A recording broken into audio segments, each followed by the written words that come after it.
ययाती कन्या माधवी, एक चित्तवेधक पौराणिक कादंबरी. लेखिका सौ विजया जहागीरदार. अखेरचे पर्व. आता या कथासूत्रात सांगायचं तरी काय, कारण यापुढील जी कथा घडली ती तर सर्व माझ्यासमोरच घडली. माझ्या माघारी काही घटना, काही घडामोड असं काही उरलंच नव्हतं. सारं रोखठोक माझ्यासमोर धडधडीतपणे घडले. मी म्हणजे आता कोण होते? ना कुणाची पत्नी, ना कुणाची माता. माझे स्वतःचे तात उपभोगात गर्क, आई आपल्याच अहंकारात, बंधू जरेने ग्रस्त, शम्माई पराधीन, भोजनगरात आश्रयार्थ थांबलेली, आणि मी स्वतःही अशी धर्माने फरफट केलेली, धर्माधीन, कर्तव्यग्रस्त. आता या कथासूत्राची आवश्यकता संपली आहे. आता शेवटचा टप्पा सुरू झाला आहे. तो मला कुठे नेणार ठाऊक नाही. तेव्हा आता अखेरच्या पर्वाकडे जातानाही माधवी कुठलेही कथासूत्र न सांगता सरळ आणि स्वच्छपणे जसं घडलं तसं सांगणार आहे. हेच ते शेवटचे पर्व. माधवी भाग 10. भोजनगर सोडून आश्रमात आलो. गालव मुनींजवळ पुढची योजना तयारच असे. त्याचा तपशील सांगत ते पुढच्या व्यवस्थेला लागत. मी माझ्या आठवणींच्या साम्राज्यात याचकासारखी हिंडत राही. चिर यौवनाचा मला वर मिळाला तसा विस्मृतीचाही मिळाला असता तर. हात फिरवला की धूळ पाटीवरची अक्षरं, शब्द दिसेनासे होतात. तसं या मनाचं असतं तर किती यातनांमधून मी मुक्त झाले असते. पण मनावर तर जणू शिलालेखच असतात. गालवांच्या पुढच्या आज्ञेचा धाक आणि धसका. प्रत्येक दिवस उजाडला की वाटे आज गालव मुनींची आज्ञा होणार. मी भयग्रस्तच असायचे. पण यावेळी मुनी चिंतेत होते. त्याचं कारण मला समजत नव्हतं. 600 अश्व पुरणार होते. आता कुठेही जायचं नव्हतं की आता शुल्क म्हणून मी स्वीकारणीय नव्हते. माझं मूल्य संपलं होतं की मी आता पत्नीपदाच्याच लायक नव्हते. मला आता कशाचं सोयर सुतक नव्हतं. अशातच एक दिवस पक्षीराज गरुड आश्रमात अतिथी म्हणून आले. गालव मुनी अत्यानंदाने म्हणाले, पक्षीराज, कसं येणं केलं? मी आपलीच आठवण काढीत होतो, हे कसं जाणलं तुम्ही? तुमच्या कृपेनेच माझं कार्य पुरं होत आलंय. अयोध्या, काशी देश आणि आता भोजनगर येथील सम्राटांना मी नुकतीच विनंती केल्याप्रमाणे. कसली विनंती मुनिराज? कोण गेलंय तिकडे? माझी मुलं कुशल तर आहेत ना? माधवी, स्त्रियांनी असं मध्येच बोलू नये. मुनिकुमार पाठवले आहेत मी. त्यांना तुझ्या पुत्रांचं कुशल वर्तमान विचारायला सांगितलंय. कल्याणी, त्यांच्याच बरोबर अश्व आणि त्यांची महिन्याभराची चंदी 2 दिवसात इथे येऊन पोचणार आहे. आता जरा मुग्ध हो आणि आमचे भाषण ऐक. मी फटका बसल्यागत गप्प बसले. मुनिराज पक्षीराजांना हे सांगून म्हणाले, इतकं कार्य झालं त्यामुळेच. तरीच गालवा तू कृतकृत्य दिसतोस, आनंदी दिसतोस. पक्षीराज, माणूस आनंदात दिसला म्हणजे तो आनंदात असतोच असे नाही. आणखी 200 अश्वांचा ठाव ठिकाणा काढण्याचा माझा वर्षभराचा यत्न व्यर्थ गेला. मी आता कुठे जावं पक्षीराज? गालवा, काय सांगावं रे. पण या पृथ्वी तलावर चंद्रकांती आणि श्यामकर्णी असे अश्वच उरलेले नाहीत, हे तर सत्यच. म्हणजे मग आता कसं करायचं? यावर पक्षीराज म्हणाले, गालवा, पूर्वी कान्यकुब्ज देशात विश्वामित्राचा पिता गाधिराज राज्य करीत होता. त्याची कन्या सत्यवती ही नितांत सुंदर होती. तेव्हा रुचिक याने तिच्याशी विवाह करण्याच्या इच्छेने तिला मागणी घातली. त्यावेळी मुनिराज या गाधिराजाने रुचिकापाशी 1000 असे श्यामकर्ण अश्व मागितले. रुचिक वरुण लोकात गेला. तिथे अश्वतीर्थ नावाचे एक स्थळ आहे. तिथे रुचिकाला हे श्यामकर्ण आणि चंद्रकांती असणारे घोडे मिळाले. त्याने ते 1,000 सुंदर अश्व गाधिराजास दिले. सत्यवतीचे रुचिकाशी लग्न झाले. त्यानंतर काही वर्षांनी गाधिराजाने पुंडरीक नावाचा महायज्ञ केला. त्यावेळी ते 1000 घोडे ब्राह्मणांना दान म्हणून देऊन टाकले. त्याने ते घोडे घेतले काय आणि दान दिले काय याचे एक फारच गूढ आहे. ते गूढ गाधिराजाचा पुत्र म्हणजेच तुझे गुरु विश्वामित्र तेच एक जाणतात. घोडे ब्राह्मणास दिले. त्याच वेळी अयोध्यापती हर्यश्व, काशीदेशपती दिवोदास आणि भोजनगरपती उशिनर यांनी 200 अश्व विकत घेतले. आणि त्यापुढची दुर्दैवी कथा नुकतीच मला कळली. म्हणूनच गालवा मी आलोय. मी चकित होऊन हे ऐकत होते.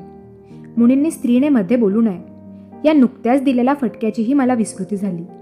मी अधीरतेने विचारले, काय झालं पक्षीराज? काय कथा कळली आपणास? उरलेले 400 अश्व वितरित नदीच्या उतरत्या प्रवाह वेगात वाहून गेले रे गालवा. तो वेग इतका प्रचंड होता की कुणीही त्यांना वाचवू शकले नाही. त्या घोड्यांबरोबरचे ते ब्राह्मणही वाहून गेले. ही वार्ता कळणार तरी कशी? या गोष्टीला आज कित्येक वर्षे लोटले. आता अवनी तलावर असे अश्वच नाहीत. हे ऐकून मला मनातून खूप आनंद झाला. वाटलं आपलं नष्टचर्य संपलं. आता हे जीवन माझंच आहे, फक्त माझं. सगळ्यांचा त्यावरचा अधिकारच संपलाय. मी मोठ्या आनंदाने म्हणाली, मुनिराज, मी पक्षीराजांसाठी फलाहार, जलपान आणते. मी धावतच गेले. माझ्या सगळ्या इच्छा अशा रंगबिरंगी पाखरांसारख्या माझ्या मनात नाचू लागल्या. आपलं जगणं हे केवळ आपलंच असणं, याचा खरा आनंद मला त्या दिवशी कळला. बंदिवासातून मुक्त होण्याचा आनंद, धर्मपाशातून मोकळ झाल्याचा आनंद, कर्तव्यमुक्त झाल्याचा हर्ष, पितृवचन पाळल्याचं समाधान. मला ढगातूनच चालावं तसं हलकं हलकं वाटलं. मी फळाचे द्रोण आणि जलकुंभ घेऊन गेले. त्या दोघांपुढे ठेवले.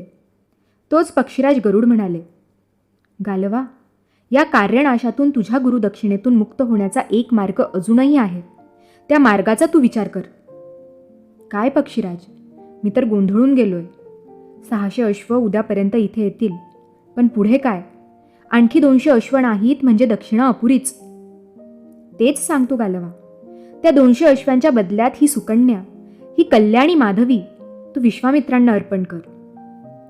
एखादा दगड भिरभिरत यावा तसं ते वाक्य. माझ्या मनातील पक्षी भिर्र उडून गेले. जीभ टाळ्याला चिकटली. मी घटाघटा पाणी प्यायले.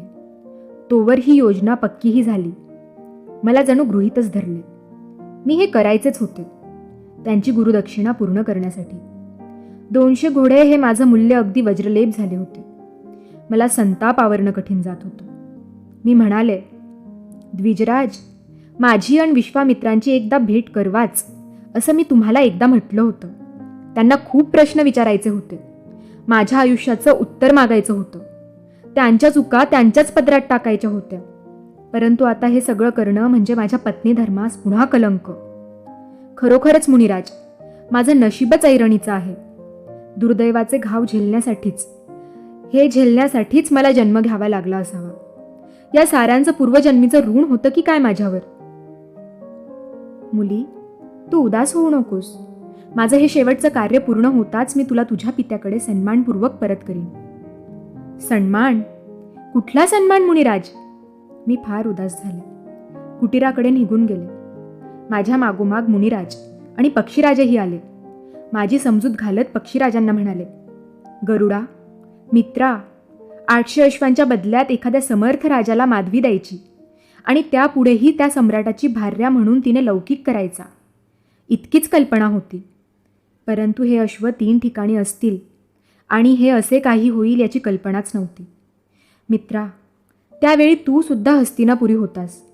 त्याच वेळी मला ही अश्वांची कथा का बरं नाही सांगितलीस? मला कुठे माहीत होती अयोध्यापतींनी अश्व घेतलं इतकेच. त्यातून विश्वामित्रांवर, माझ्या गुरुदेवांवर माधवीचा अत्यंतिक राग आहे. त्यांच्याकडे तिला पत्नी रूपात ठेवायचं म्हणजे अन्याय तरी किती करायचं तिच्यावर? या धर्माशी तिने किती आणि कसं जमवून घ्यावे गरुडा? वा वा मुनिराज, अखेर माधवीवर अन्याय होतोय इतकं तरी जाणलत आपण. पण आता पुन्हा पुढची पायरी मला माहीतच आहे की माझा कार्यनाश नको करू, तुझा धर्मनाश, कन्याधर्म, पितृवचन, कर्तव्य पालन वगैरे वगैरे. तेव्हा कृपा करून काही उपदेश न करता विश्वामित्रांच्या आश्रमाकडे कधी निघायचे तेवढे सांगा. वळसे घेऊन आपण पुन्हा त्याच ठिकाणी येणार आहोत. 6 वर्षे अशी गेलीत, अजून 2 जातील. स्त्रीच्या जीवनातल्या 8 वर्षाचा हिशोब तो काय, आणि तुम्हा पुरुषांना तो द्यायचा तरी कशासाठी? माधवी, तू मला क्रोधित करतेस, नेहमीच करते. पण मला ऐकणं भाग आहे. तिरकस भाषा तुझ्या मुखी शोभत नाही. का मुनिराज? मी स्त्री आहे म्हणून? तिरकस भाषा पुरुषांनी वापरावी ही पण धर्माज्ञ आहे, असंही उद्या प्रस्तुत होईल. रूढी परंपरांना पुरुषांच्या अधीन ठेवून त्यालाच धर्माज्ञ म्हणून वज्रलेप करण्यात तुम्हा पुरुषांचा हात कुणी धरणार नाही. माधवी, तू प्रवचने दे नगरानगरातून. स्त्री आणि धर्म, धर्माचा स्त्रियांवरचा अन्याय. काय गरुडा, योग्य तेच सांगितले ना मी, गालव मुनी हसत म्हणाले. पक्षीराजांनाही हसू आलं, पण मला हसू आलं नाही. मी गंभीरपणे म्हणाले, मुनिराज, माझ्या मनातलंच बोललात, तेच करणार आहे मी. पण प्रथम त्यासाठी मला विद्याभ्यास करावा लागेल. त्यासाठीच येणार आहे मी तुमच्या विश्वामित्रांकडे. कधी निघायचं आहे आपण? या माझ्या प्रश्नाने गालव मुनी चमकलेच. एकदम म्हणाले, मुली, तुला माझा तिरस्कार तर वाटत नाही ना? तू माझा राग करतेस, माझ्यावर वेळोवेळी क्रोधित होतेस, म्हणून विचारतोय. खरं सांग माधवी. मुनीश्वर, मी फक्त माझं कर्तव्य करतेय आणि कर्तव्यात अनिवार्यता असते, हे तर तुम्हीही जाणता आहात. सायंकाळी 600 अश्वांनी तो आश्रम गजबजून गेला. गरुडराज स्वस्थळी गेले. उदयिकच त्या अश्वांसह आम्ही विश्वामित्रांच्या आश्रमाकडे जाणार होतो. ते अश्व बघून मला पुन्हा पुन्हा सारं जीवनपट समोर दिसे. माझ्या 6 वर्षांच्या भयंकर जगण्याचं ते अश्व म्हणजे साक्षात दर्शन होतं. माझ्या आयुष्यभर डाग पाडणारे ते अश्व मात्र चंद्रकांती होते. आणि आता तर मी स्वतः त्या अश्वासारखीच एक. गुरुदक्षिणा 200 अश्व. आश्रम जवळ आल्याची खूण म्हणजे नदी. नदी लागताच सारे अश्व पाणी प्यायले. शिष्यवरांनी त्यांना चाराचंदी टाकली. आम्ही सगळे म्हणजे मुनिराज, मी, 3 ऋषिकुमार म्हणजे गालव मुनींचे शिष्य असे 5 जण अश्वांवर बसूनच इथपर्यंत पोचलो होतो. त्या नदीपासून लहान कालवा खोदून आश्रमाच्या आत नेलेला दिसला. नैसर्गिक दगडांनी तयार झालेल्या मोठ्या थोरल्या खड्ड्यात तो कालवा पसरल्यामुळे तिथे एक छानसे सरोवर निर्माण झाले होते. सरोवरात मला हंस पोहताना दिसले. आश्रमात घोडे आत शिरले, जणू विश्वामित्रांना वार्ता देण्यासाठी पाठवलेले दूतच. वाटेत हरिणे फिरत होती, 2 सुंदर मयूर. आणि पुन्हा आठवला अंबरीशांनी दिलेला तो मोहक मयूर. नको तेच कसं पुन्हा आठवतं? विस्मृतीत बुडखून टाकलेल्या गोष्टी सुद्धा निर्माल्यासारख्या मनात तरंगत राहतात का? इतकं त्वरित कसं आठवतं? का आठवतं? आणि मग माझ्या त्या मयुराची पिसं पिसं उपसून काढणाऱ्या या गालवांची, विश्वामित्रांची चीड कशी म्याणामध्ये तलवार भरावी तशी मनभर दाटून राहते.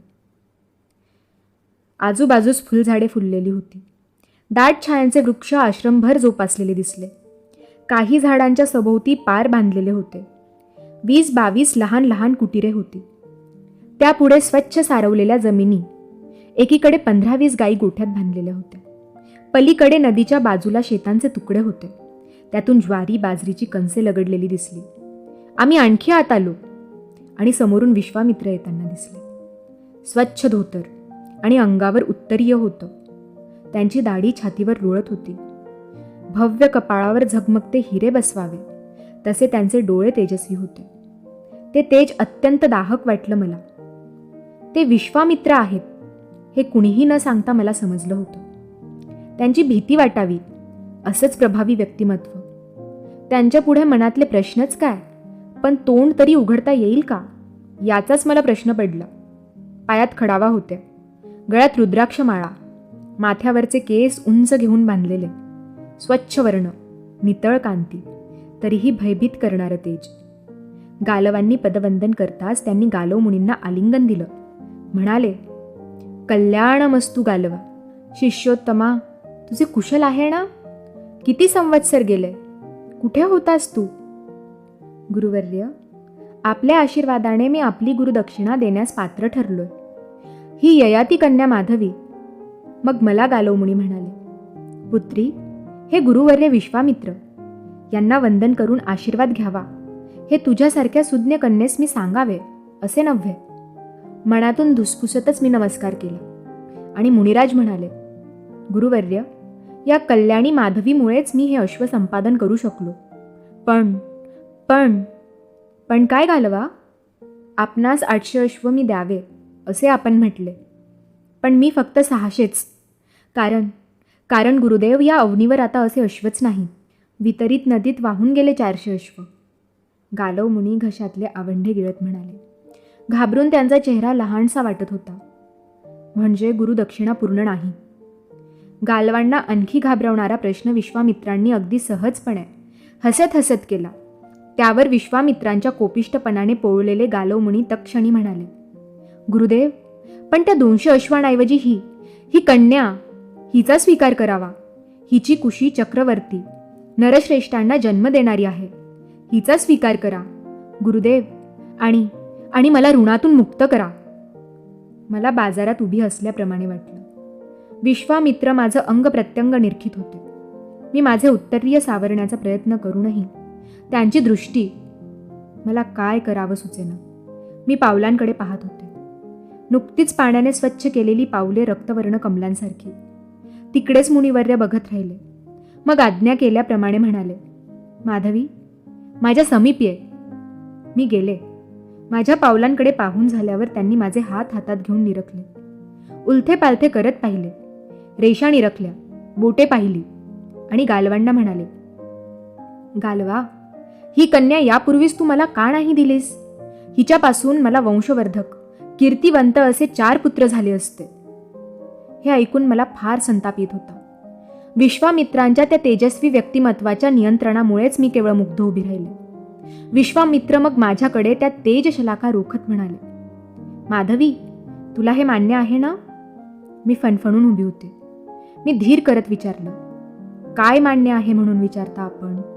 4 पुत्र होणे, की अश्वांच्या बदल्यात माझे येणे, की हे सारेच घेणे देणे? माझं उत्तर ऐकून अस्वस्थ होत गालो मध्येच म्हणाले, गुरुदेव, ती कर्तव्यपरायण धर्मपरायण कन्या आहे. ती माझा कार्यनाश खचितच करणार नाही. माझ्याकडे वळत म्हणाले, पुत्री, हे माझे परम पवित्र गुरु आहेत. तुझे वर्तन अतिशय नम्र ठेव आणि गुरुदेवांना प्रसन्न ठेव. म्हणजे 200 अश्वांच्या जागी म्हणून आपण मला इथे ठेवणार?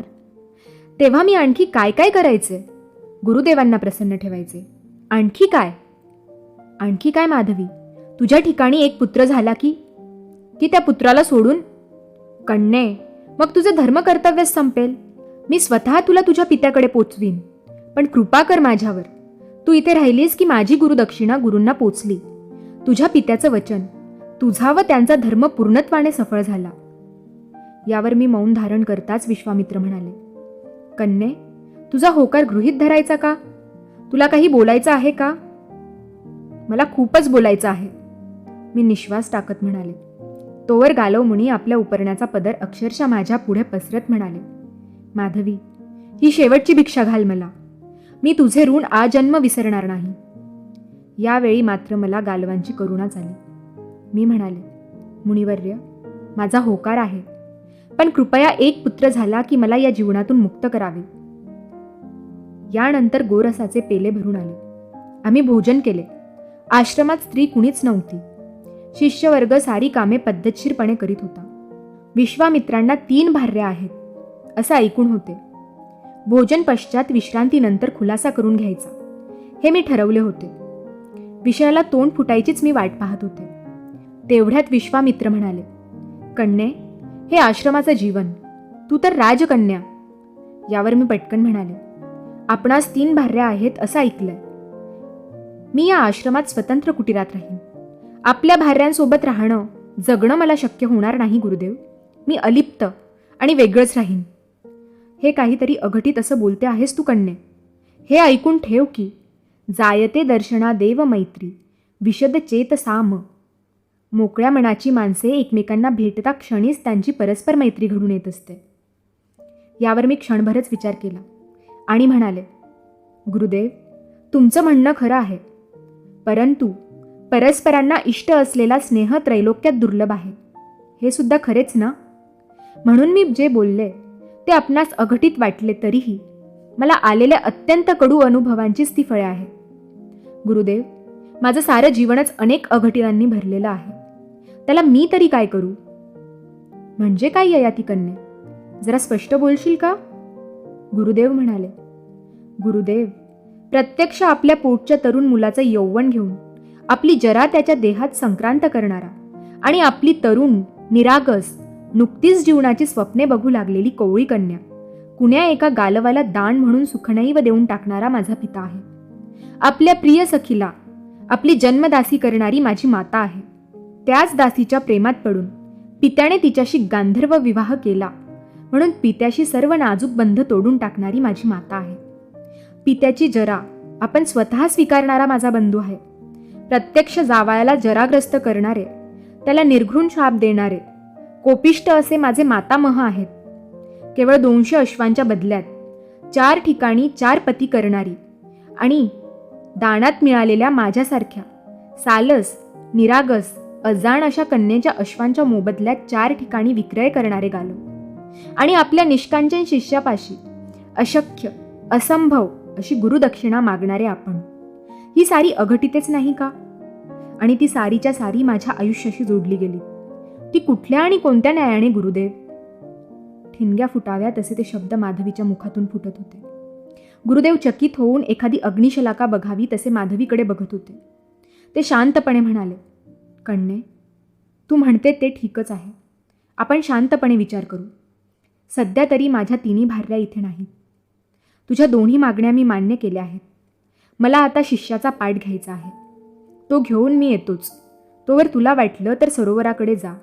तिथे मयूर आहेत, हरिण शावके आहेत. येतो मी. हरिण शावक, माझी बाळं, 3 बाळं. कशी असतील? काय करत असतील? मी पुन्हा माझ्या दुःखात गुरफटले. तोच गालव म्हणाले, कण्णे, बोलताना संयम तरी किती सोडावा. स्त्री जातीचा म्हणून संकोचच नाहीये तुला. पुनश्च असं संयमहीन भाषण करू नकोस. मी काय दगडाची आहे की लोहाची? मी काय संयमाची पुतळी आहे मुनिराज? मला क्रोध कधी येऊच नाही. मी कधी बोलूच नाही. गालवराज, माझ्या आयुष्याची मौलिक 6 अधिक यापुढची 2 अशी 8 वर्षे मी तुमच्यासाठीच वेचली. माझा काहीही दोष नसताना माझे स्वप्ने फाटून तुटून गेली. तरी मी एखादाही शब्द बोलायचा नाही. तोही स्त्री आहे म्हणूनच. पुत्री, गुरुवर्य कोपिष्ट आहेत.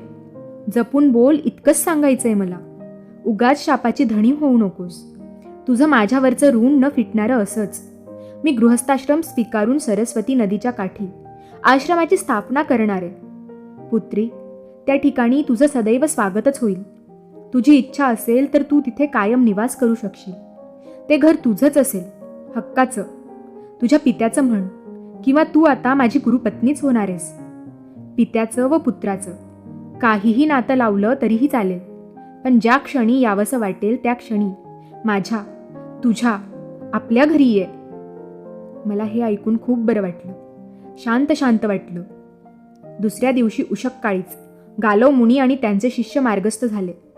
आज संध्याकाळी गोरज मुहूर्तावर होणाऱ्या विवाहासाठी ते थांबले नाही. आश्रमात गुरुदेवांच्या विवाहाची वार्ता पसरताच पाण्यावर अत्तराचा थेंब पसरावा असा आनंदाचा सुगंध पसरला. शिष्य परिवारात कुतूहल पसरलं. शिष्य माधवीच्या आसपास फिरून तिच्याकडे उत्सुकतेने बघू लागले. आपल्या गुरुपत्नीनं आपल्याशी बोलावं म्हणून प्रयत्न करू लागले. पण माझं मन उमलतच नव्हतं. कुणाशी बोलावं असं वाटतच नव्हतं. मी उठले आणि शांतपणे भगवती देवीच्या मंदिरात जाऊन बसून राहिले. तिथून सगळा आश्रम दिसत होता. 50-60 जणांची वस्ती असणारा तो आश्रम गजबजून गेला. आपापल्या परीने सर्वजण तयारी करत होते. कुणी पुष्पमाला करीत होते, कुणी आंब्याच्या डहाळ्या तोडून तोरणे करीत होते, कुणी समिधा आणून टाकत होते, तर कुणी अंतरपाट आणि पाट आणत होते. पाकगृहातही गडबड उडालेली होती. लग्नाची तयारी अशी काही नव्हतीच. पुष्पमाला, अंतरपाट, अग्नी, होमकुंड आणि मंत्रविधी करणारे 2-3 ब्राह्मण, पूजा साहित्य आणि नारळ. राजवाड्यातले लग्न आणि हे आश्रमातले लग्न. आश्रमात स्त्री अशी मी एकटीच होते. एकही महिला उपस्थित नसताना होणारं हे लग्न. ना अलंकार, ना जरी वस्त्रे. जमीन आसमानाचा फरक. जवळ दासींचा गराडा असे. आज मी एकटी, अगदी एकटीच होते, भगवती मंदिरात बसलेले. दैवाच्या या साऱ्या खेळाचंच आता हसू येऊ लागलं. तेवढ्यात गुरुदेव तिकडेच येताना दिसले. मी बसूनच राहिले. उठावं, वंदन करावं असं वाटेच ना. या जितेंद्रिय गुरूंनीही लग्नाचा घाट घातलाच. यांनी मला मुक्त का केलं नाही हा प्रश्न मनात खदखदत होता. ते माझ्यासमोर येऊन बसले. मला न्याहाळत म्हणाले, माधवी, हे लग्न तुला मान्य आहे असं मी समजतो. माझ्या मान्यतेचा प्रश्न कुठे आहे गुरुदेव? 200 अश्वाची उणीव भरून काढण्यासाठी हा विवाह होतोय मुनिश्रेष्ठ. अश्वांची मागणी तुमची होती. तुम्हीच 200 अश्वांची सूट दिली असती तर मुनिवर्य मी मुक्त झाले असते. परंतु तपश्रेष्ठ, जितेंद्रिय अशा मुनिराजांनाही स्त्रीचा मोह आवरत नाही. असा तर याचा अर्थ नव्हे. मी अज्ञ आहे म्हणून विचारते. कण्णे, हा विवाह मी काही कामप्रेरित होऊन करतोय असं का वाटतंय तुला? तर मग तुझी ही बुद्धी अगदी अपरिपक्वच म्हणायला हवी. हे मूढ मुली, तुझ्या ठायी मला नरश्रेष्ठ पुत्राचा लाभ होणार आहे. तुझे क्षेत्र शुद्ध आहे. गुरुदेव, 3 सम्राटांच्या 3 पुत्रांना जन्म देऊन माझं क्षेत्र अजूनही शुद्ध आहे. शुद्धतेची व्याख्या ती काय? सौंदर्यवतीला शुद्धतेची इतकी सवलत असते? हस्तरेषा आणि हात, पदचिन्हे आणि त्यावरच्या रेषा यावर बऱ्याच गोष्टी अवलंबून असतात. मी तुझे हात आणि पाय यावरची चिन्हे पाहिली, तुझं सौंदर्य नव्हे. गुरुदेव, आपल्याही पुत्राला मी जन्म दिला, तरीही अखेर काय? माझं पुढचं जीवन कसं असेल? 4 पती केलेल्या मला कुठला पुत्र माते म्हणून संबोधील? कोण मला आई म्हणेल? माझं असं कुठलं घर मला उरलेलं असेल? प्रत्येक ठिकाणी 2 महिन्याच्या अर्भकाला टाकून मला पुन्हा लग्नाला उभी करणारे गालोमुनी दोषी, की त्यांना मला दान देणारा पिता दोषी, की या साऱ्या अनर्थाचे मूळ असणारे गुरुराज आपणच दोषी? कुणीही दोषी असले तरी मला कोण दारी उभं करेल? गुरुदेव, अशक्य कोटीतील दक्षिणा मागणारे आपण माझ्या या सगळ्या दुर्दैवाला कारण ठरला आहात. आणि असे असूनही आपल्याशी विवाहबद्ध होण्याचं खडतर दैवच माझ्या वाटेला आलं, हे सुद्धा आणखी अघटितच. गुरुदेव, अनिवार्य अशा कर्तव्याला शरण जाणं किंवा देहत्याग हे 2च मार्ग माझ्या पुढे आहेत. कर्तव्य, धर्म, दान, दक्षिणा, अतिथी, पितृवचन या शब्दांनी माझ्या भावभावनांचा चुराडा झालाय. मला या धर्माने गणिकेसारखं, वारांगणेसारखं हीण दीण करून टाकलंय. तरी माझं क्षेत्र शुद्ध आहे असं आपण म्हणता, तर करा विवाह, होऊन द्या पुत्र. माधवी, लाह्या फुटाव्यात असं बोलतेस तू. मी तुला दोष देत नाही, पण न्यूनगंडाने तुझं मन ग्रासून टाकलंय. अहंगंड हा दुस्तर रोग असेल तर न्यूनगंड हा त्याहूनही भयंकर रोग आहे. माणसाला अवेळी मारून टाकतो तो. त्यावर मात करण्याचं सामर्थ्य कमवावं लागतं माधवी. वसिष्ठाचं ब्रह्मतेज बघून मलाही क्षत्रिय तेजाचा असाच न्यूनगंड आला होता. माधवी, मलाही जीवन असह्य झालं होतं, पण त्यावर मात केली मी. तुलाही न्यूनगंडावर मात करावीच लागेल. ते तुला मुळीच कठीण नाही. फक्त समर्थ हो. कण्णे माधवी, समर्थ हो. तुझं क्षेत्र शुद्धच आहे. अनेक शुभ लक्षणे तुझ्याजवळ आहेत. जे आपल्याजवळ आहे त्याचा विचार कर. जे तुझा काही उपाय नसताना हरवलं, सांडलं, निसटून गेलं, त्याचा विचार करू नकोस. आता यापुढे काय करायचं त्याचा विचार कर. मी जातो. तयारी होताच ब्राह्मण तुला घेण्यास येतील. विवाह करणार असलीस तर आनंदाने ये. अन्यथा हस्तिनापुराला तुला पाठवायची मी तयारी करीन. पण एक लक्षात घे, हा विवाह कामपूर्तीसाठी नाही. त्यामागे एक निश्चित विचार आहे, श्रेष्ठ पुत्र लाभाचा. येतो मी. गुरुदेव गेले. मला खूप विचारात टाकून गेले. मला मुक्त करून गेले.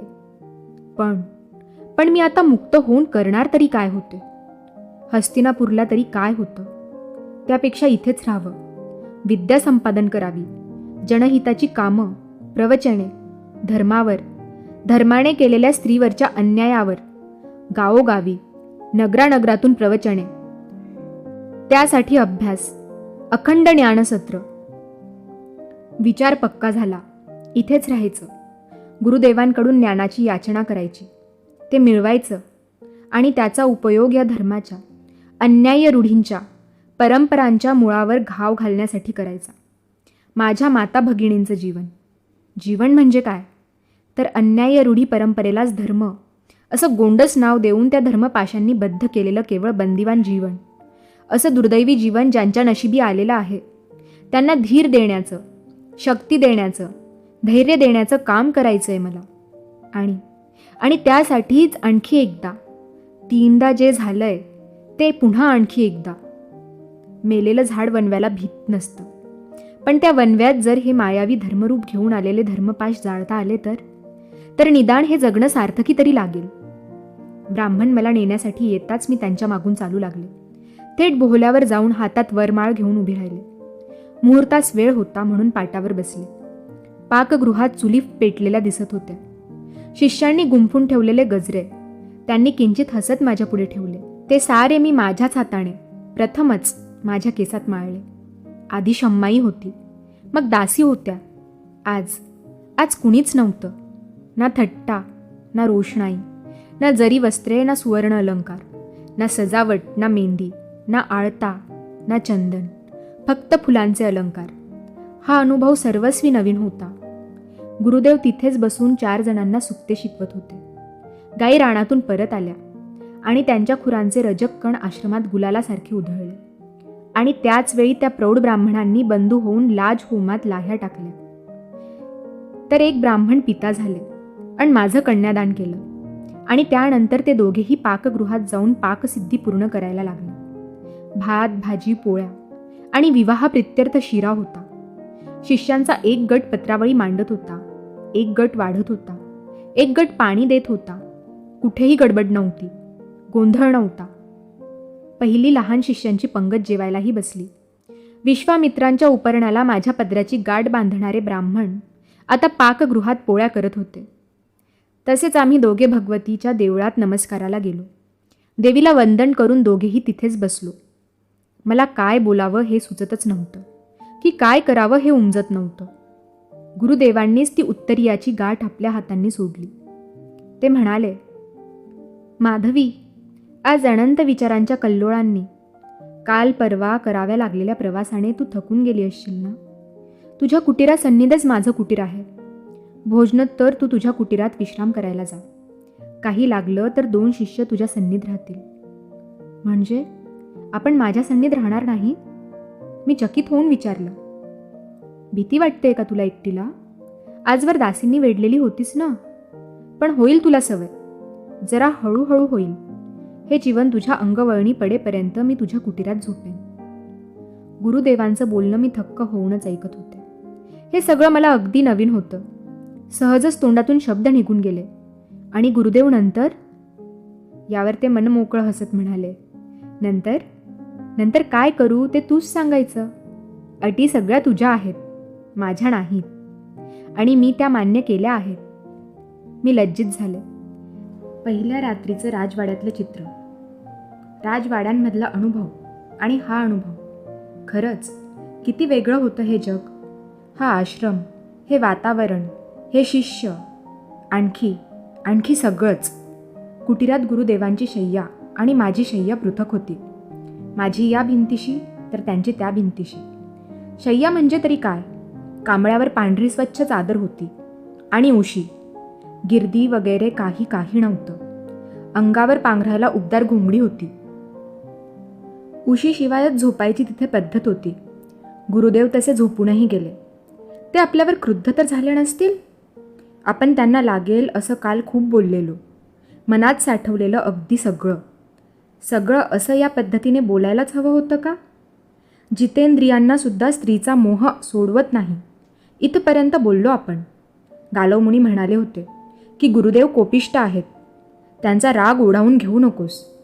आता माझ्या त्या बोलण्याचा सूड म्हणून तेच अलिप्तपणे वागले तर पुत्र होणार केव्हा आणि आपण मुक्त होणार केव्हा? हा विचार येताच चटका बसावा तसं झालं मला. आपण एका पाठोपाठ कुणासाठी हे पुत्र निर्माण करतोय? इतके देहक्लेश भोगतोय, यातून काय राहणार आहे हाती? मुक्त होण्यासाठीही मला पुन्हा एकदा हा बंदिवासच स्वीकारायचा आहे का? आणि मुक्त होऊन तरी मला काही समजत नव्हतं. माझ्या या दुर्दैवाचा दोष कुणीही घ्यायला तयार नव्हतं. ना गालव, ना गुरुदेव. या कोपिष्ट गुरुदेवांना सांभाळायचं हे नवीनच काम. न बोलता जे समोर येईल ते स्त्री स्वीकारत गेली की संघर्षाची वेळच येत नाही. त्याला जग म्हणतं सुखाचा संसार, सुखी कुटुंब, सुखी पती, सोज्वळ, सालस, सोशिक स्त्री, पत्नी. आता आपले बोलणे पुन्हा संघर्षाला कारण होणार. आपल्या दुःखाचीच पेरणी केली आपण काल. घे आता दुःखाचंच पीक. मला रात्रीचे 3 प्रहर लोटले तरी निद्रा म्हणून लागली नाही. गुरुदेव मात्र अगदी शांत झोपले होते, जसं काल काहीही वेगळं घडलंच नव्हतं. मधूनच घोड्यांचं खिंकाळणं ऐकायला येई.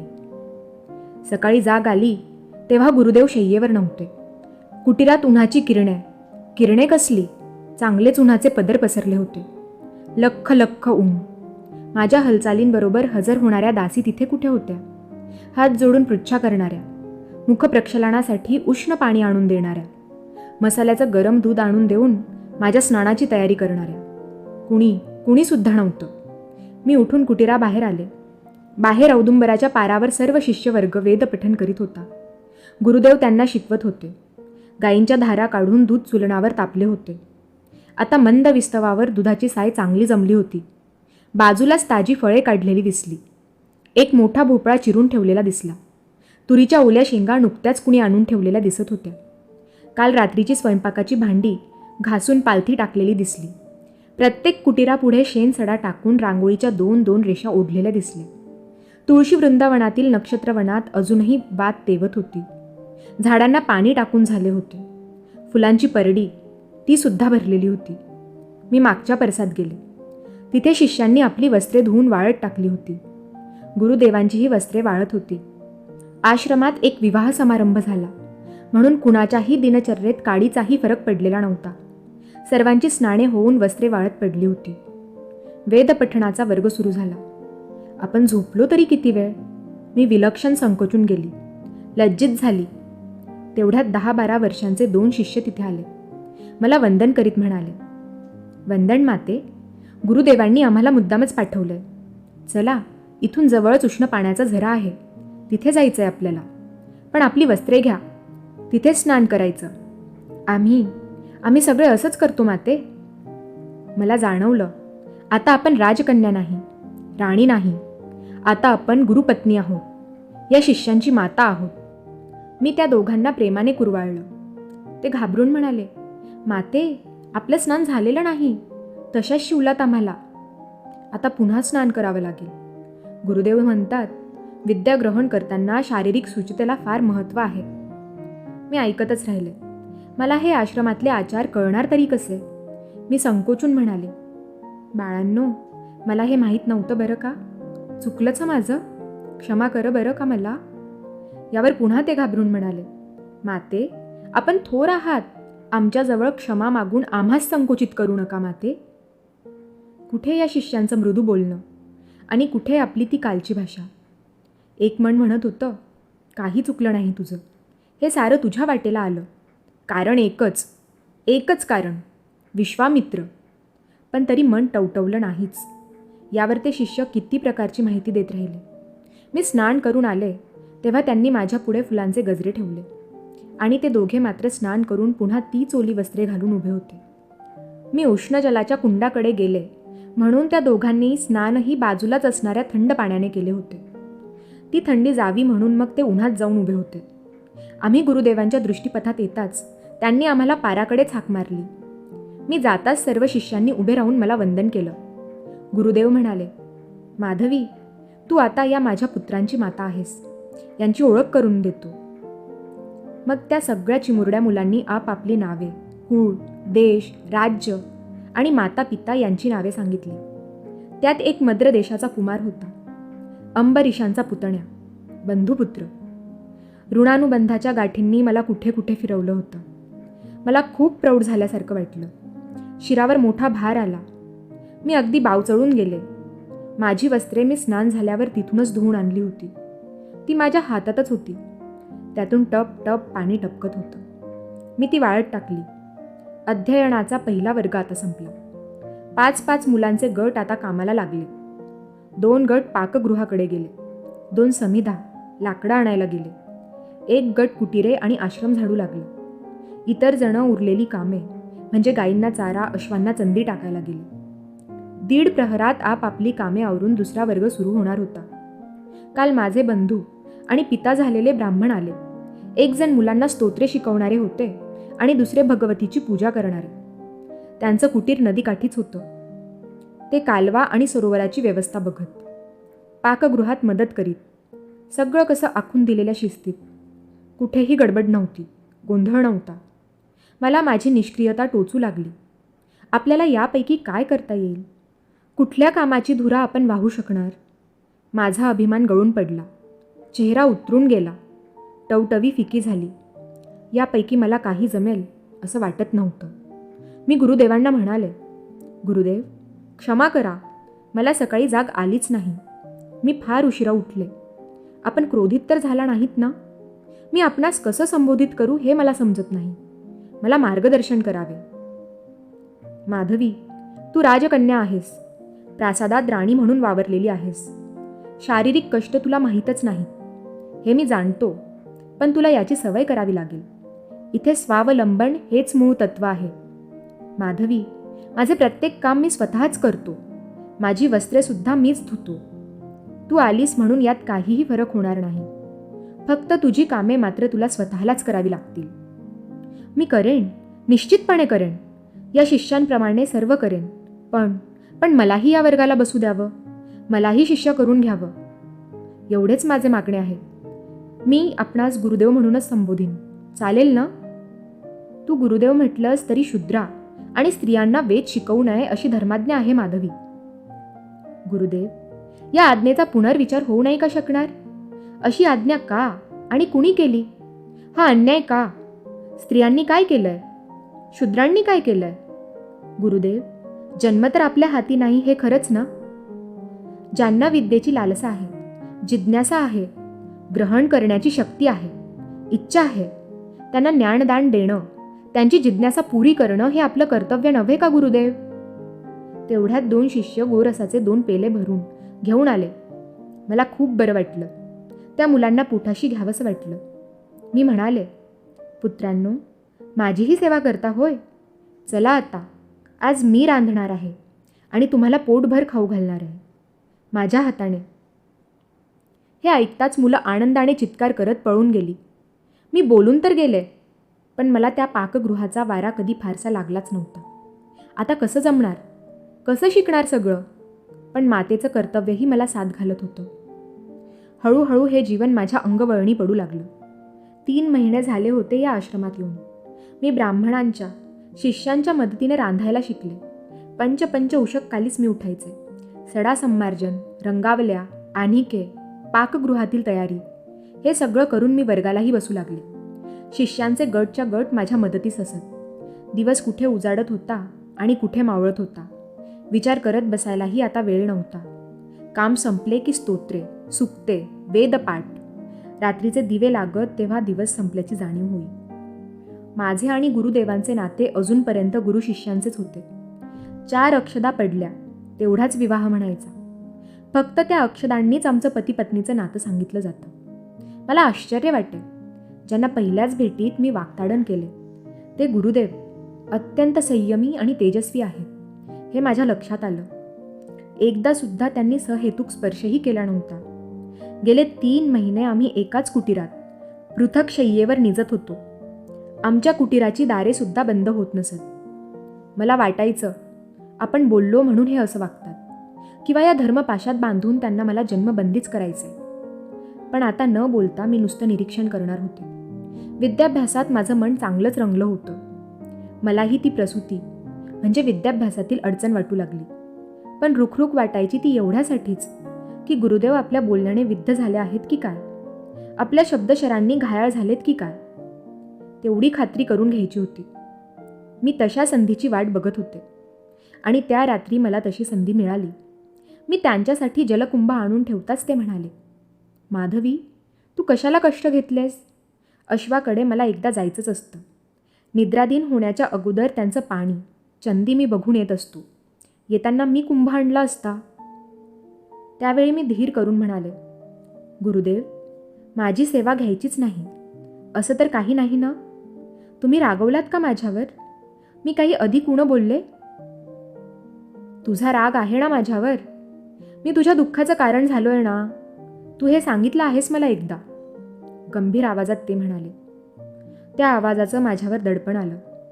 तरी सगळं साहस एकवटून पुन्हा म्हणाले, ते चुकीचं आहे का? तसं असलं तर आनंदच होईल मला. पण आपण हा विषय टाळता. टाळत नाही माधवी, मीच माझा शोध घेतोय. हे कसं घडलं त्याचा विचार करतोय. गुरुदेव म्हणाले. पण माझ्या मनाचं समाधान होत नव्हतं.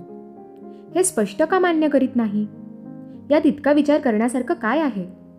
मी पुन्हा विचारलं. आपल्या अवघड अशा दक्षिणेसाठी, गुरुदक्षिणेसाठीच हे सारं घडलं इतकं तरी मान्य आहे ना? गुरुदेव, आपल्यासारख्या तापसी मुनिवरांना या अश्वांचा मोह झाला तरी कसा? आताही राजांनाच देणार आहात ना तुम्ही? या आश्रमात गायी शोभतात, पण अश्व तर राजधानीतच शोभतात. मग हे झालं तरी कसं? माधवी, काही इच्छा आपल्यालाही नकळत मनात दबा धरून बसलेल्या असतात. माझे पिता गादी महाराज कान्यकुब्ज देशात राज्य करीत. माझ्या भगिनीच्या विवाहामध्ये माझा भगिनीपती रुचिक याने असे 1000 अश्व माझ्या पित्यास दिले. मी क्षत्रिय राजपुत्र होतो. त्या अश्वांवर माझं मन बसलं. मी दिवस दिवस त्यावर रपेट करीत असे. ते अश्व माझ्या जीवाभावाचे झाले होते. त्याच वेळी गुरु वशिष्ठांच्या ब्राह्मतेजाचे मला फार आकर्षण वाटे. ब्राह्मतेजासाठी तपश्चर्या करण्याचा मनोदय मी नित्य प्रकट करीत राहील. त्याचा माझ्या वडिलांना संताप येईल. अशातच एक दिवस त्यांनी पुंडरीक नावाचा महायज्ञ केला आणि ते 1000ही अश्व ब्राह्मणांना दान देण्याचं ठरवलं. मी विनवण्या केल्या, त्यांचे पाय धरले. माझे अश्व दान देऊ नका, निदान 10-15 तरी मला द्या, माझ्यासाठी ठेवा. तरी माझी तीव्र उपेक्षा करून ते म्हणाले, तुला ब्राह्मतेज मिळवायचं आहे ना? क्षात्रधर्माचा त्याग करायचाच आहे ना? मग जा की तपश्चर्येला, मिळवते ब्राह्मतेज. तुला कशाला हवेत अश्व? घे एक कमंडलू, भगवी वस्त्रे, रुद्राक्षमाळा. त्यांचं उपरोधिक बोलणं ऐकून मी त्याच दिवशी राज्य सोडलं. माधवी, ते अश्व मनात कुठेतरी फिरत होते, दबा धरून बसले होते, सतत स्वप्नात येत. आणि म्हणूनच आपण गालवांसारख्या निष्कांचन अशा गुरुश्रेष्ठ शिष्याला घोर शिक्षा दिलीत. माधवी, मी 4-4दा त्याला मुक्त केलं होतं. मला दक्षिणा नको, निशंक मनाने जा असं विनवून सांगितलं, तरी तो ऐकेना. मी क्रोधित झालो. मी फार कोपिष्ट होतो. आता पुष्कळसा शांत झालोय. त्यावेळी मी मला आवरू शकत नसे. अशाच एका दुष्ट क्षणी ते मनातले घोडे असंच वैर साधायला आले. त्याचे परिणाम इतके भयंकर होतील हे लक्षात सुद्धा आलं नाही. कारण त्यानंतर लगेच मी सरस्वती तीरी ऋषंगू तीर्थावर 4 वर्षे तपश्चर्या करीत होतो. त्यामुळेच गालवाचे भ्रमण मला कळले नाही. ही सारी दुर्दैवे माधवी तुला पदरात घ्यावी लागली. म्हणून मी संकोचलो आहे, लज्जित झालोय. तुझा अपराधी आहे मी. गुरुदेव, आज आपण स्वच्छ मनाने सारं मान्य केलं. मजवर उपकार झाले. उपकृत केलं आपण. मला वाटत होतं की मी बोलले म्हणून. नाही, तू बोलली त्यात चूक नव्हती माधवी. मी अपराधी आहे. त्याचं प्रायश्चित्त म्हणून काय देऊ तुला तेवढंच सांग. विद्या. गुरुदेव, फक्त विद्यादान द्या. खूप शिकवा मला. पंडिता करा. माझं मन समाधान पावेल इतकं ज्ञान द्या. मला धर्माचे खरे रूप आणि भोंदू रूप, खरा धर्म आणि लादलेला धर्म हे सारं स्फटिकात स्पष्ट दिसायला हवं. ते प्रवचनातून मांडता यायला हवं इतकं समर्थ करा मला. हे धर्मपाश ओळखायचं सामर्थ्य द्या. तथास्तु माधवी. माझं अपराधी मन माझ्याशी रोज ताडण करतं. भार्रे. भार्रे? गुरुवर्य, आपण मला भार्रे हे संबोधन वापरलं. अजून तरी आपलं नातं फक्त गुरु शिष्येचंच आहे. विवाह झाला तरीही. माधवी, तुझ्या मनात माझ्याविषयी क्रोध होता, दूरता होती. तुझ्या सगळ्या दुर्दैवाचं कारण मी होतो. अशा स्थितीत शरीराच्या मिलनाला काही अर्थ होता का? तू मजवर क्रोधायमान असताना मी तुझ्या देहावर आक्रमण करायचं? अशा मिलनाला मी बलात्कार समजतो भार्ये. मी दूरदर्शीपणाने विचार करू शकलो नाही आणि दक्षिणा मागितली. ही माझी चूक होती. हे त्यानंतर घडलेल्या या जीवघेण्या आपत्तीमुळे माझ्या लक्षात आलंय. गुरुदेव, लहान व्यक्तींनी चुका केल्या तर त्याचे परिणामही लहानच असतात. पण चूक करणारी व्यक्ती जितकी मोठी तितके परिणाम भयंकर असतात. आणि आपल्यासारख्या श्रेष्ठ व्यक्ती चूक करतात तेव्हा तर माझ्यासारखी एखादी माधवी जळून कोळपून जाते. तू चतुर आहेस माधवी. मला श्रेष्ठत्व देऊन चुकीचे भयंकर परिणाम माझ्या खात्यावर टाकतेस. माधवी, तपस्या केली तरी क्रोध जिंकता येतोच असे नाही. जाणारा तोल सावरता येतोच असे नाही. गालवांजवळ क्रोधित होऊन दक्षिणा मागताना माझा तोल गेला होता हे खरंच. वसिष्ठांसारखं शांत मला होता येत नाही. प्रयत्न करून सुद्धा शांती लाभत नाही. म्हणून माझी वृत्ती तेव्हा अधिकच चिडखोर झाली होती. हे जाणवत होतं मला. गुरुदेव, तुमच्यातील आणि मुनी वसिष्ठांमधील तेढ आणि कलह आणि त्या कलहाच्या बऱ्याच कथा इकडे तिकडे जनतेच्या मुखी असतात. म्हणूनच 2 तुल्यबळ व्यक्तीतला संघर्ष मुळातच टाळणे हा हिताचा मार्ग असतो. गुरुदेव, मी पण त्या कथा बऱ्याच ऐकल्या. म्हणून बोलते. भार्ये, म्हणूनच मी अपराध मान्य केला आहे. तू आणि मी तुल्यबळ आहोत आणि तुल्यबळात संघर्ष टाळणे हा हिताचा मार्ग तू आत्ताच म्हणालीस, तेव्हा आता निद्राधीन हो. असे म्हणून विश्वामित्र मनमुराद हसले. मलाही हसू आलं आणि त्या कुटीरातलं चांदणंही झळाळून उठलं. त्यावर गुरुदेव म्हणाले, मी जितेंद्रिय तापसी आहे. तुझ्या मनातील कटुता संपली.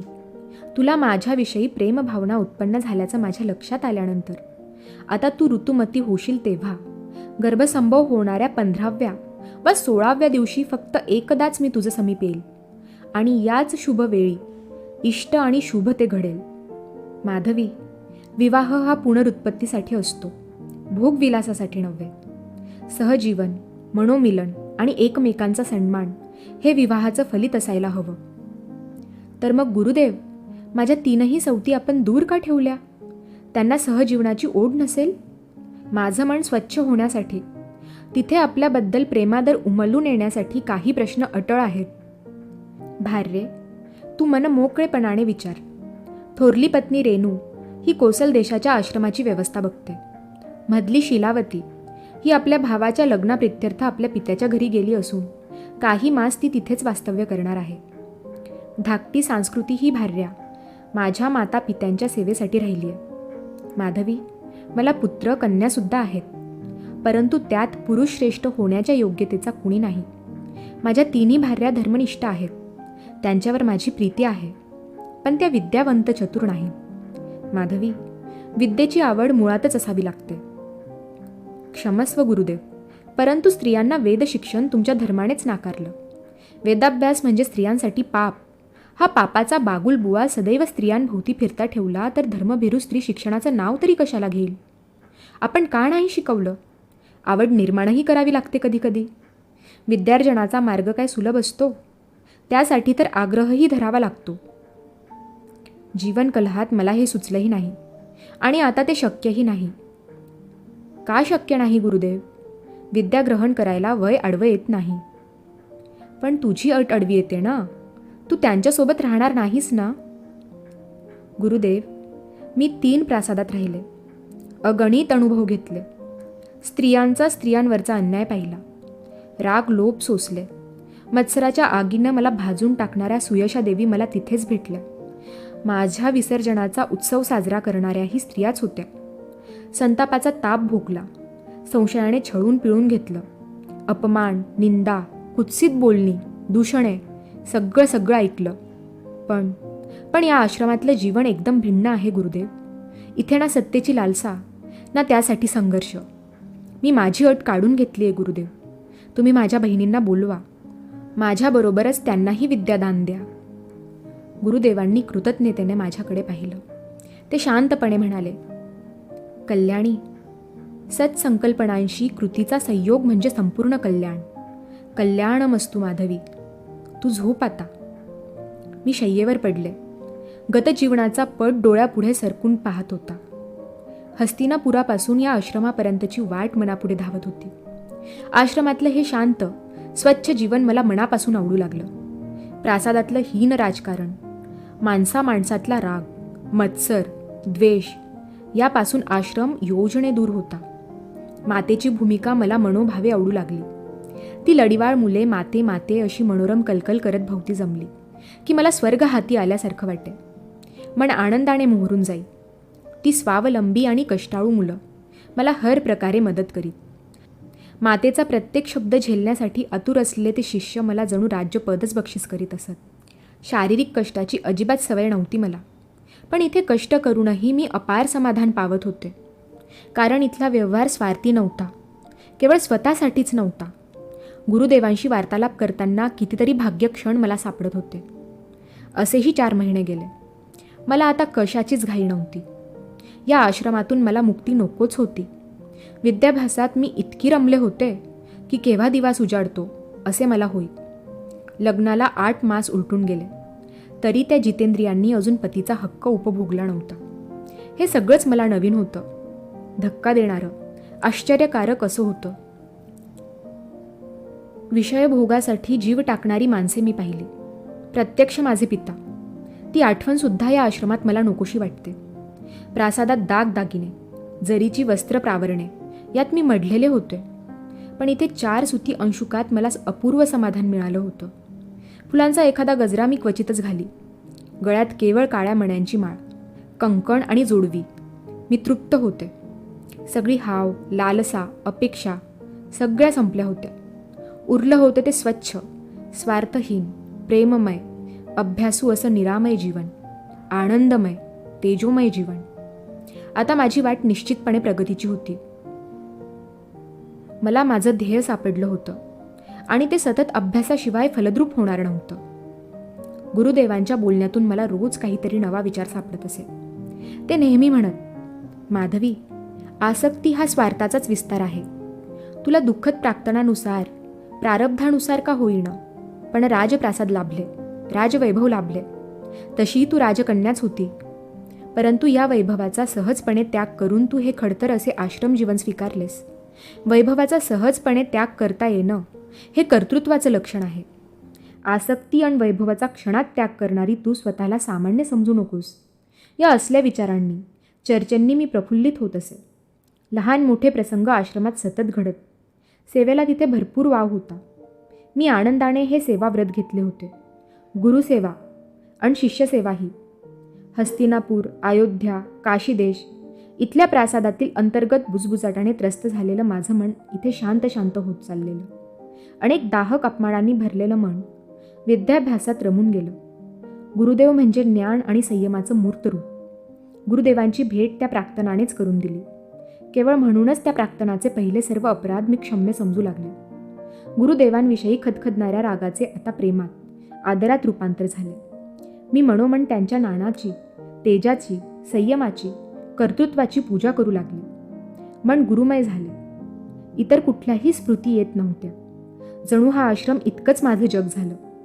विद्याभ्यास, विद्याग्रह, अभ्यास हेच जीवन, हेच माझं आयुष्य, हा शेवटचा मुक्काम, हे शेवटचे पर्व. आणि एक दिवस नवल घडलं.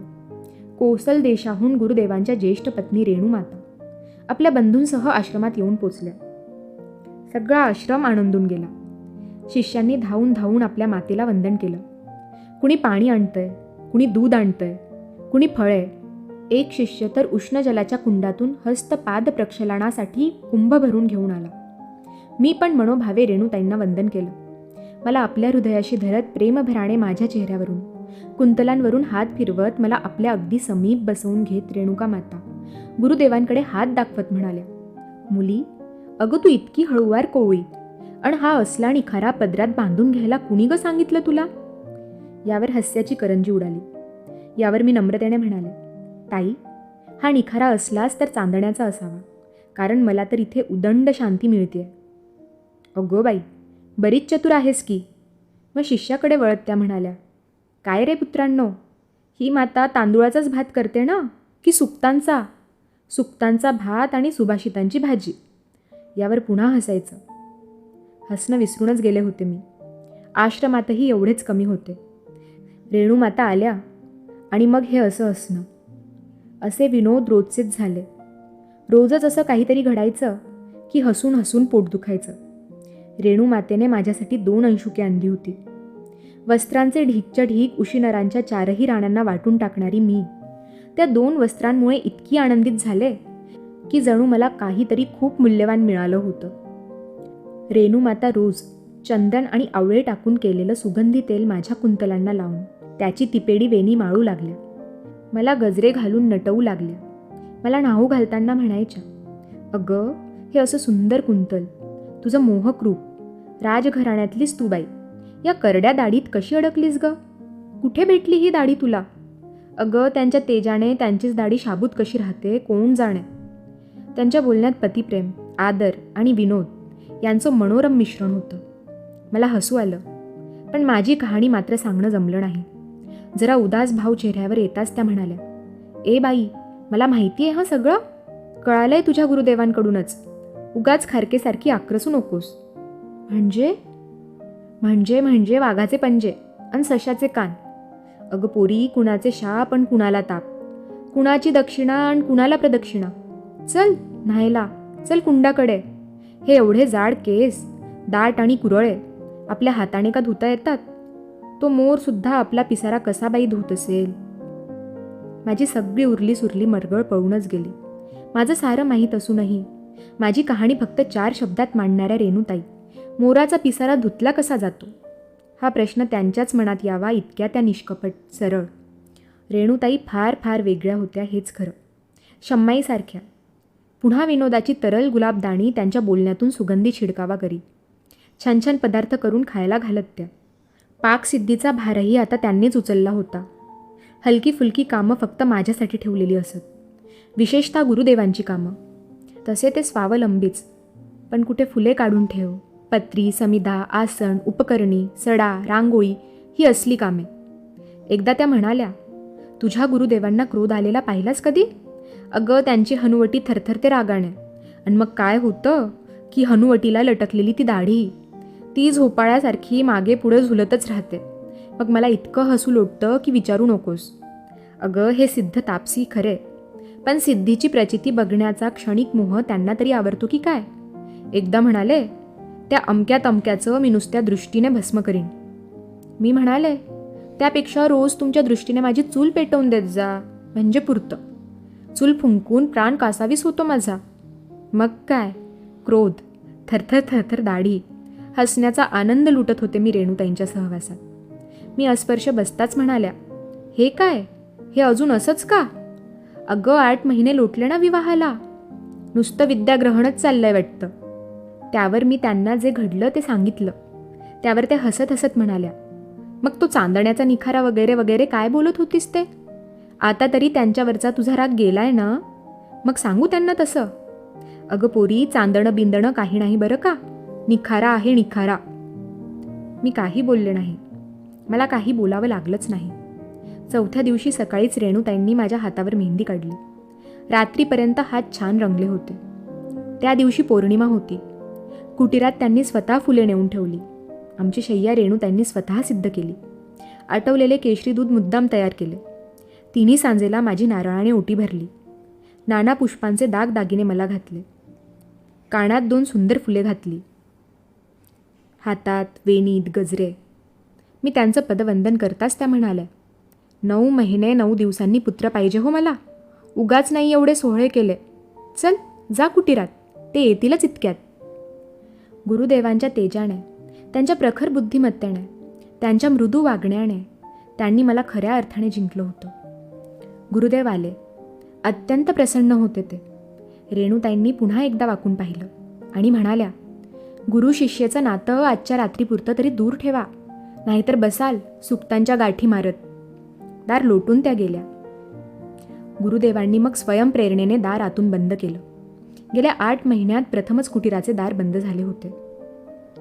मला हलकेच बाहूत घेत ते म्हणाले, माधवी, आज अत्यंत आनंदात आहे मी. आणि प्रिये, तू सुद्धा हा आनंद ग्रहण कर. गुरुदेवांच्या सहवासातील हा दिव्य अनुभव सांगायला सगळे शब्द अपुरे वाटतात मला. आणि त्यापुढचा भाग तर अधिकच विलक्षण. त्या रात्री मी त्यांच्या कुशीतच निद्राधीन झाले. पहाटे पहाटे त्यांनी मला हाक मारली, माधवी, कल्याणी उठ. मी त्वरेने उठून बसले. काय झालं असेल? माझी हनुवटी धरून माझं मुख उचलीत ते म्हणाले, माधवी, प्रिये, आता आपण पती पत्नी झालो. तू खऱ्या अर्थाने आज माझी भार्या झालीस. माझ्या पुत्राचा भार तुला तुझ्या उदरी वाहावयाचा आहे. तू आता गर्भवती आहेस. मी चकितच झाले. यांना हे कळलं तरी कसं? पुढे गुरुदेव म्हणाले, शुभांगी, यानंतर अशी रात्र पुन्हा येणे नाही. गर्भधारणापुरताच हा संबंध होता. सूर्य उगवला की तुझं आणि माझं नातं शुद्ध पतीपत्नीचं आणि त्यापेक्षाही गुरु शिष्येचं राहील. झोप आता, माझ्या बाहुपाशात झोप. तू माझ्या पुत्राची माता आहेस. मी स्वस्थपणे त्यांच्या बाहुपाशात झोपले. मला जाग आली तेव्हा ते शय्येवर नव्हते. मी बाहेर येऊन पाहिलं. रेणूमातेचं ताक करून लोणी काढणं चालू होतं. ते स्नान करून आपली वस्त्रे धुवून परतत होते.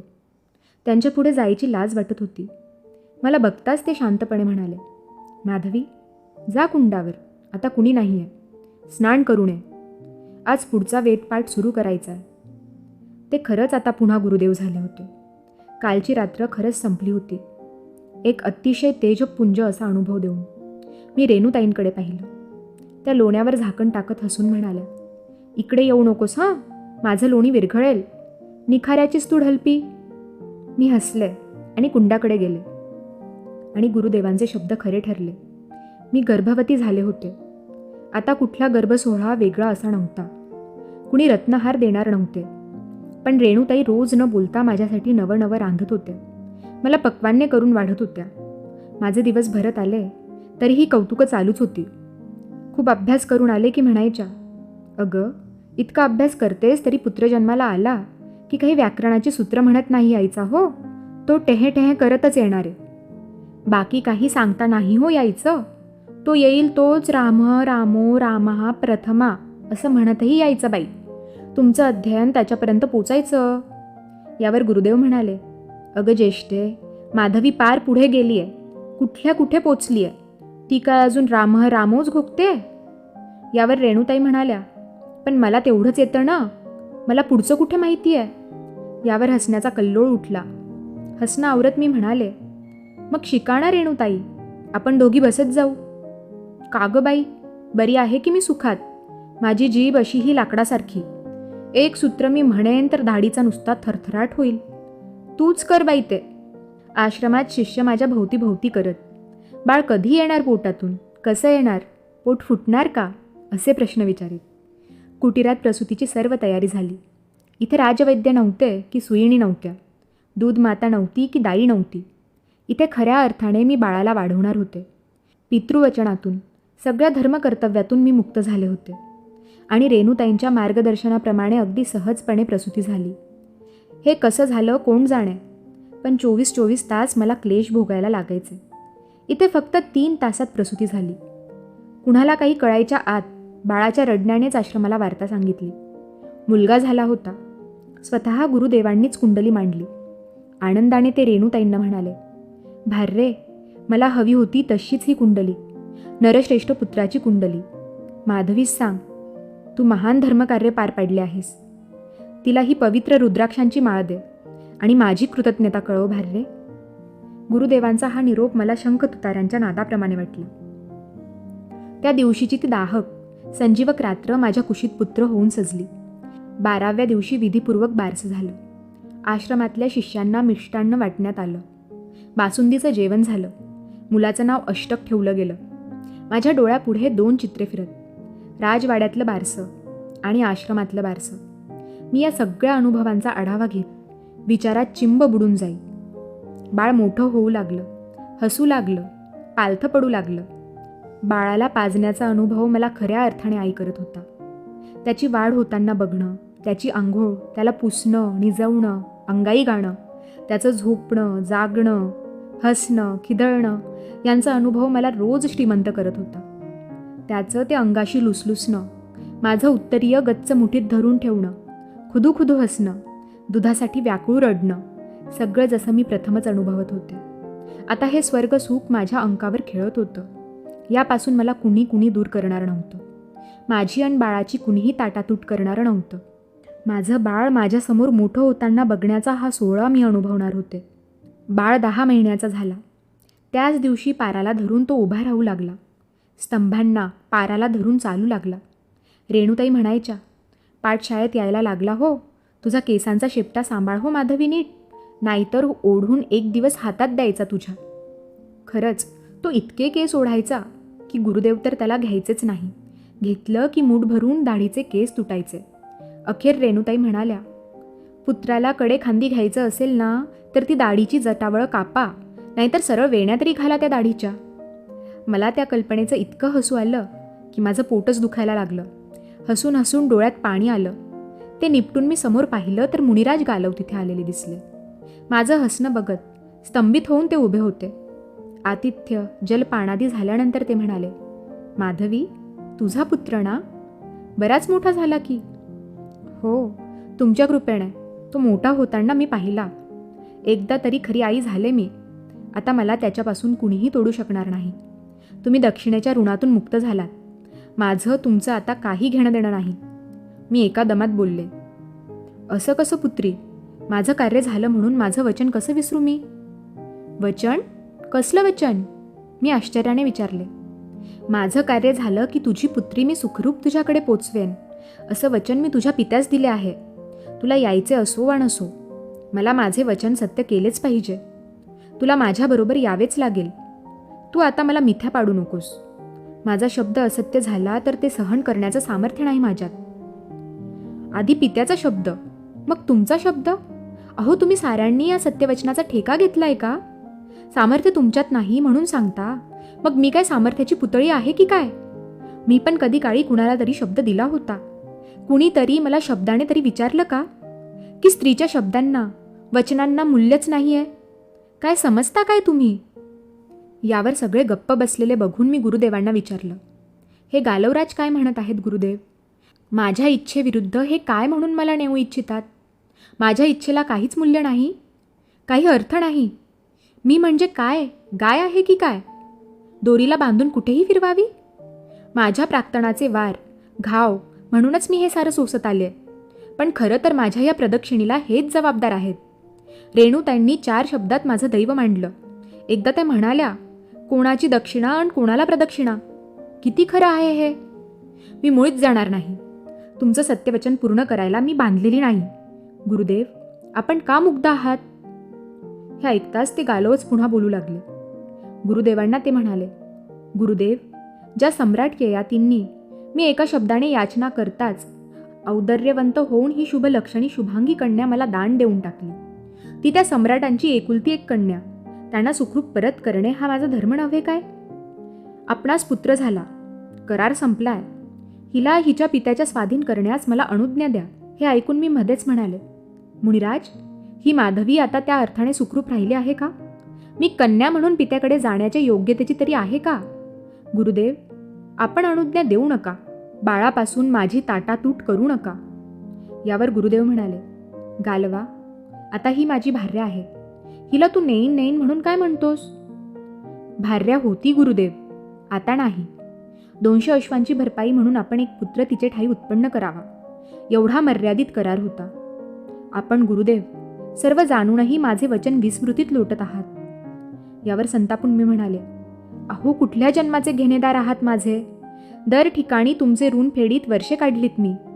आज तर तुम्ही मला केवळ यमदूतासारखे भासता आहात, केवळ यमदूत. यावर रेणुताई मध्येच म्हणाल्या, अहो यमदूत, तुमचा रेडा बाहेर बांधा हो, आमच्या गाई म्हशी बिचकायच्या. यावर सगळे हसले. ताणतणावाचं वातावरण सैल करण्यात रेणुताई अगदी वाघबगार होत्या. त्यांना नेहमीच ते जमायचे. विनोदाची खुबी होती त्यांच्यात. पण यावेळी मात्र मला हसायलाही येत नव्हतं. पुन्हा धर्माची चर्चा, धर्माचं कांडण, काथ्याकूट होऊन अखेर हस्तिनापुरी जायचं माझ्या नशिबात आलं. रेणुताई हळूच म्हणाल्या, माधवी, हे इथलं धर्मपुराण, धर्मकांड संपणार नाही आणि स्त्रियांचे धर्मपाश तुटणारेही नाही. तू जा, बाळाला प्राणाहून जपेन. मी इथे आहे हे लक्षात घे. काळजी करू नकोस. जा, तुला आशीर्वाद तरी काय देऊ पोरी? विद्यावंत हो, यशस्विनी हो. हे स्त्रियांभोवतीचे धर्मफास सुटतील असं काहीतरी कर. माझं मन भरून येत होतं. रेणुताईंना म्हणाले, ताई, यांच्या एका शब्दासाठी माझं बाळ सोडू? विद्याभ्यास सोडू? तुम्हाला सोडू? गुरुदेवांना, हा आश्रम सोडू? का? का? अहो, माझे हजारो मनोरथ यांनी मातीत गाडले. माझे पिता काय, माझी आई काय, सगळा आनंदच आहे ताई. बाळाने माझ्या अंशुकाचा पदर गच्च गच्च धरून ठेवला. रडून गोंधळ घातला होता. त्याला पण कळलं होतं की काय. ययाती कन्या माधवी, भाग 10, पूर्वार्ध समाप्त.